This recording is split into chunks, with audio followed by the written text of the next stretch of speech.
मैं इस वीडियो में फ्रैक्शन का इंट्रोडक्शन बताऊंगा और फ्रैक्शन से रिलेटेड जितनी भी सारी जानकारी है सारा इस वीडियो में बताने वाला हूं और इसलिए वीडियो को लास्ट तक देखते रहिएगा।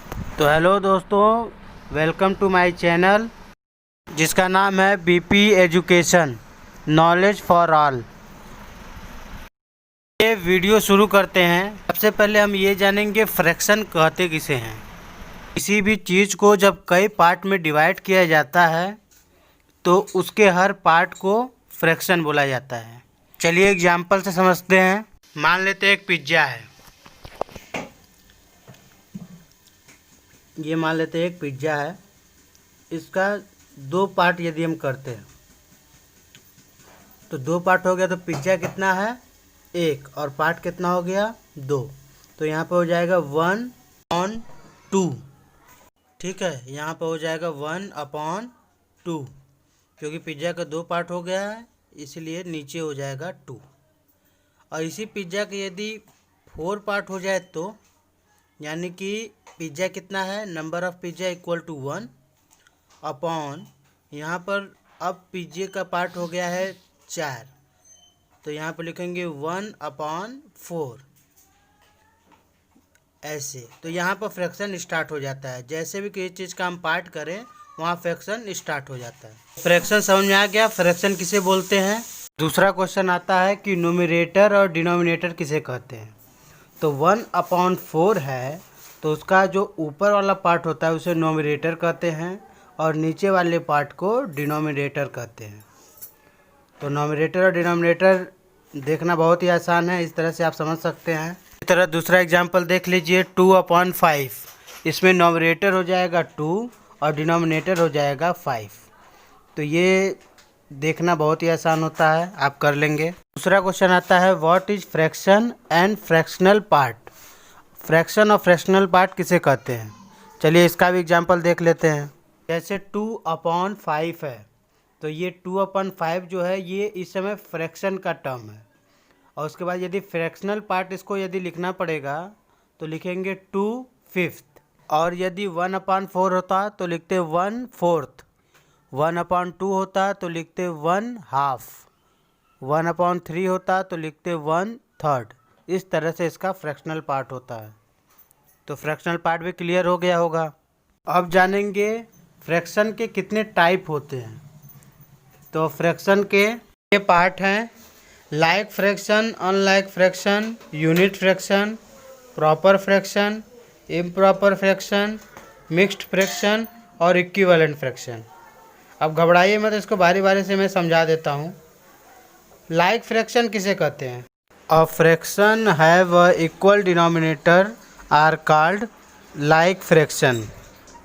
मतलब ऐसे फ्रैक्शन जिसके डिनोमिनेटर इक्वल हो उसे ही लाइक फ्रैक्शन कहते हैं। एग्जाम्पल देख लीजिए, 1/4, 12/4, 3/4, 7/4।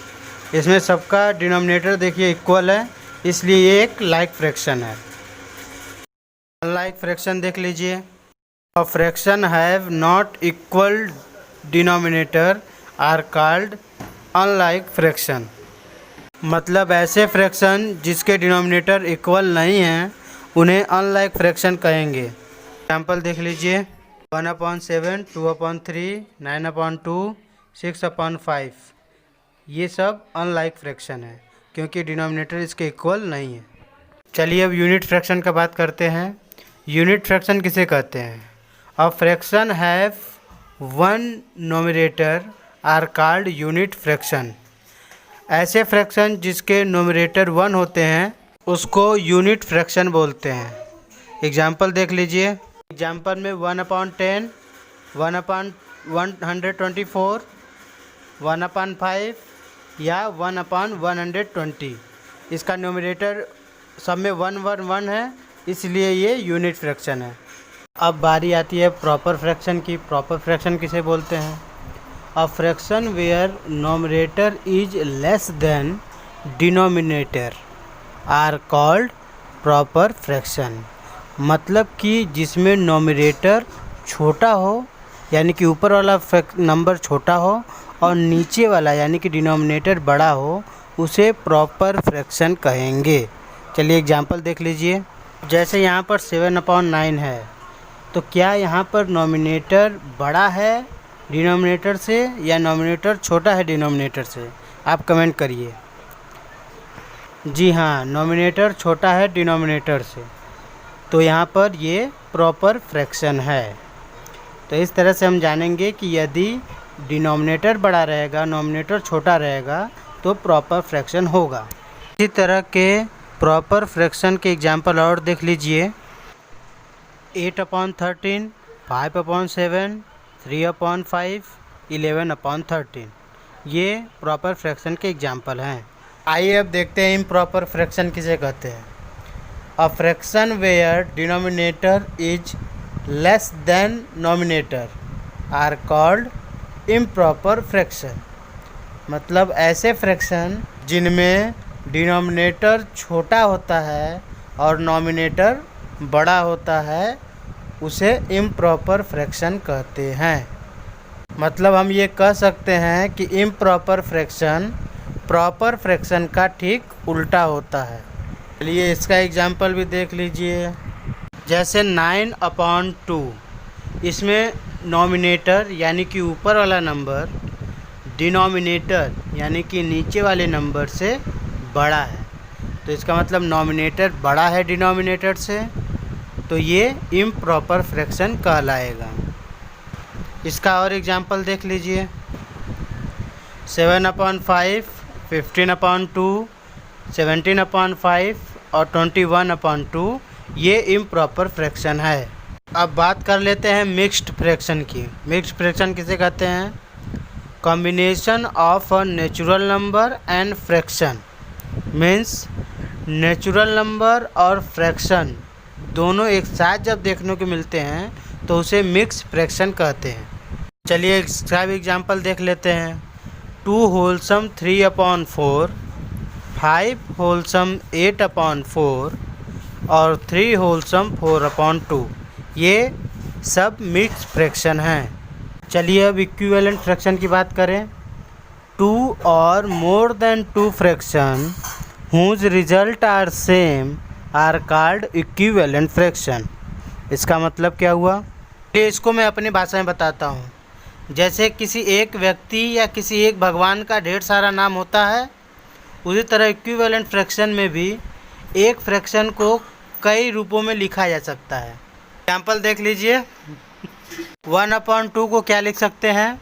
4/8, 8/16, 16/32 और 32/64। इन सभी को सॉल्व करने पर आंसर 1/2 ही आएगा, यानी कि एक आदमी और उनके ढेर सारे नाम, तो इसी को इक्विवेलेंट कहते हैं। बच्चों को इसी इक्विवेलेंट में ही कन्फ्यूजन होता है। तो मुझे आशा है कि आपको समझ में आ गया होगा। फ्रैक्शन का एडिशन बताने जा रहा हूँ कि फ्रैक्शन को कैसे ऐड करते हैं। तो सबसे पहले मान लीजिए एक क्वेश्चन ले लेते हैं। 5/11 + 2/11 + 6/11। तो ऊपर के नॉमिनेटर को प्लस करेंगे, डिनोमिनेटर को प्लस नहीं करेंगे। तो 5 2 हो गया 7, 7 और 6 13। तो यहाँ पर 13/11 ये आंसर हो जाएगा। याद रखिएगा डिनोमिनेटर को ऐड नहीं करना है। के बाद आता है सब्ट्रैक्शन का। चलिए सब्ट्रैक्शन भी देख लीजिए कि फ्रैक्शन का सब्ट्रैक्शन कैसे करते हैं। ये क्वेश्चन ले लेते हैं। 7/12 - 2/12। अब इसको सब्ट्रैक्ट करना है, कैसे करेंगे? तो जैसे प्लस किए थे सेम उसी तरह माइनस भी करना है। 7 में से 2 जाएगा, यानी कि 7 - 2 करेंगे 5, और नीचे का डिनोमिनेटर सेम टू सेम नीचे उतर जाएगा। तो आंसर आ गया 5/12। ये बहुत इजी है। चलिए एडिशन और सब्ट्रैक्शन कर लिए क्योंकि ये बच्चों का खेल था, लेकिन मल्टीप्लिकेशन करना बच्चों का खेल नहीं है, इसमें थोड़ा सा दिमाग लगाना पड़ेगा। चलिए एग्जांपल से देखिए। जैसे मान लीजिए क्वेश्चन लेते हैं 7/3 × 4/2। तो इसमें जनरली बच्चे क्या करेंगे, ऊपर का ऊपर मल्टीप्लाई करते हैं और नीचे का नीचे मल्टीप्लाई करते हैं। तो चलिए हम भी कर देते हैं। 7 4 जा 28 और 3 2 जा 6। अब देखिए ऊपर 28 भी 2 से डिवाइड होगा और 6 भी डिवाइड होगा, तो इसको डिवाइड करेंगे, छोड़ नहीं देंगे। तो 2 से डिवाइड करेंगे तो 3 आया और उसको ऊपर वाले को डिवाइड किए तो 14 आया। अब 3 कैसे आया, ऊपर देखिए 2 डिवाइडेड बाई 6 किए हैं तब जाकर ये 3 आया है। उसी तरह डिवाइडेड बाई 2 करेंगे तब जाकर ये 14 आएगा और ये मेन मेरा आंसर हो जाएगा 14/3। चलिए एक और एग्जांपल से समझ लीजिए। देखिए ये एक क्वेश्चन ले लिए 14/3 और 9/7। तो देखिए 3 9 दोनों कटेंगे 3 से, तो यहाँ पर 3 से कटेगा 9 तो आ जाएगा 3, यहाँ पर 3 से 3 काटेंगे तो आएगा 1। यहाँ देखिए 7 और 14 7 से कटेंगे, तो 7 से 14 को कटेंगे तो आएगा 2 और 7 से 1 को कट करेंगे तो आएगा 1। उसके बाद जो बचा उसका मल्टीप्लाई कर देंगे। 2 × 3 होता है 6 और 1 × 1 होता है 1। मतलब आंसर आ गया 6/1। 6/1 को हम 6 भी लिख सकते हैं, ये आ जाएगा आंसर। वीडियो काफ़ी लंबा बनता जा रहा है तो इसीलिए मैं केवल डिवीज़न बताकर ही ये वीडियो ख़त्म करूँगा। चलिए फ्रैक्शन का डिवीज़न भी देख लीजिए। मान लीजिए क्वेश्चन एक ले लिए 3/2 डिवाइडेड बाई 4/5। तो सबसे पहले 3/2 डिवाइडेड बाई, ये चेंज हो जाएगा मल्टीप्लाई में, और ये मल्टीप्लाई में चेंज हुआ इसीलिए 4/5 रेसिप्रोकल हो जाएगा। अब ये रेसिप्रोकल क्या होता है, यानी कि फ्रैक्शन को पलट देना। 4/5 है तो 5/4 हो जाएगा। अब देखेंगे कि क्रॉस मल्टीप्लिकेशन में कट नहीं रहा है कोई चीज़, यदि नहीं कट रहा है तो मल्टीप्लाई कर देंगे। 3 5 जा 15 और 4 2 जा 8, ये हो जाएगा आंसर। वैसे तो इसको मिक्स में चेंज करना था, लेकिन मैंने अभी नहीं बताया है, वो मैं नेक्स्ट वीडियो में बताऊंगा, तो उस समय मिक्स में चेंज करके इसको सॉल्व कर सकते हैं। एक और एग्जांपल ले लीजिए थोड़ा हार्ड वाला। जैसे ये क्वेश्चन है 10/5 डिवाइडेड बाई 6/9। तो इसको कैसे सॉल्व करेंगे, 10/5 लिख देंगे नीचे, फिर उसके बाद 10/5 को नीचे लिखेंगे, फिर इसके बाद जो ये डिवीज़न है उसके जगह मल्टीप्लिकेशन हो जाएगा, और ये फ्रैक्शन जो है ये रेसिप्रोकल फिर से हो जाएगा, रेसिप्रोकल हो जाएगा।